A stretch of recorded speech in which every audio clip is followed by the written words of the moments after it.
So today we're talking about the Samsung portable SSD. This is how I sped up my workflow. I used to offload all my footage and either put it on the computer, which would fill up really fast, and then everything would slow down, so that wasn't effective. And then I would put it on a hard drive, and to edit off a hard drive, I always found it too slow, always waiting on things. The hard drives just couldn't keep up with today's 4K footage. Dealing with those problems, I had to do a little bit of research, and that's when I came across this Samsung portable SSD, and this has been a life changer. So every time I have a project, I'll offload it onto the portable SSD, and I will also back it up on a hard drive, but essentially I'll edit right from the SSD. So none of the footage has to go onto the computer's hard drive, so my computer stays fast, and editing off the SSD is smooth as it would be if you were editing off your computer. So I just have one of these, and I use it for the projects I'm currently working on. After I'm done the project, I will delete it off the SSD, and it's still, I have all the footage backed up onto my hard drive, so if I want to ever come back to the project, I'll just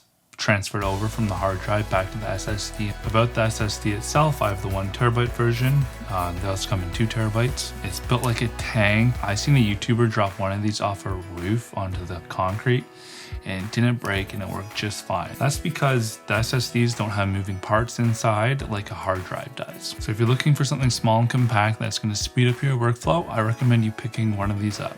I haven't been on in a week because of my teeth, so I just wanted to get on here and make a video for you, and hopefully you find this helpful, and I'll catch you in the next one. Bye.